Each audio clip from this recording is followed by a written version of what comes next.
This question came in GATE CSIT 2015. Question number is 23. Understand the question carefully. Given क्या है matrix और एक हमारे पास क्या है eigen value. Eigen value already हमें गिवन है, हमने क्या निकालना है eigen vector corresponding to this eigen value 1.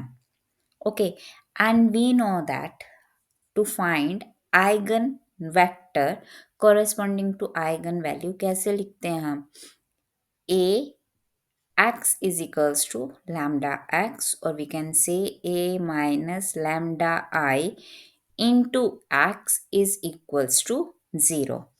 हमारे पास मैट्रिक्स ए गिवन है, लैम्डा की वैल्यू क्या है हमारे पास 1 है, तो हमारे पास हमने इसको कैसे लिख देना है 1 माइनस ये तुम्हारे पास क्या हुआ lambda is 1, so A minus I into x is equals to 0, means here lambda is given equals to 1.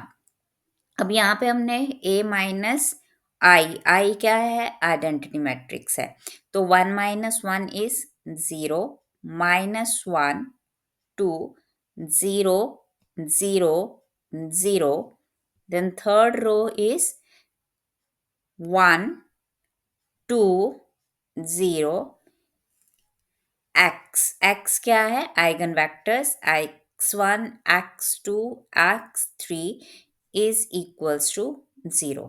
Okay, एक रो आपके पास 0 हो गई है, अब हमारे पास first and third row given है हमारे पास, इसको हम सॉल्व करेंगे।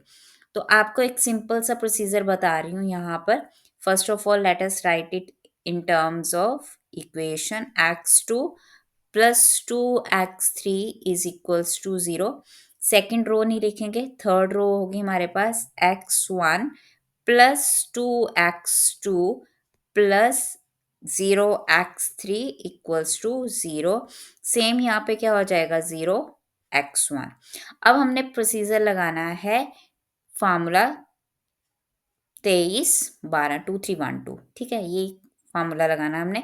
यहाँ पे हम किसकी वैल्यूज आ जाएंगे हमारे पास x1 x2 x3 की। ओके, अब 2 क्या है, ये हमारे पास first term second term third term, means first term means x1 के कॉरेस्पॉन्डिंग कोफिशिएंट्स, x2 के कॉरेस्पॉन्डिंग टर्म्स, तो क्या आ जाएंगी वो 2 में आ जाएंगे, x3 के कोफिशिएंट्स अंडर 3 आ जाएंगे। तो हमने किस तरह से लिखना है 2 3 1 2, 2 की वैल्यू क्या होगी हमारे पास -1 2, ओके, देन 3 की वैल्यूज क्या होगी 2 0, देन हमारे पास किसकी वैल्यू 1 की, that is 0 1, and then again -1 plus 2, means इसे आप सोल्व करोगे तो ये x1 की वैल्यू देगा, इन दोनों टर्म्स को सोल्व करोगे तो ये x2 की वैल्यू देगा, और इन लास्ट जो हमारे पास है इन्हें सोल्व करोगे तो x3 की वैल्यू देगा।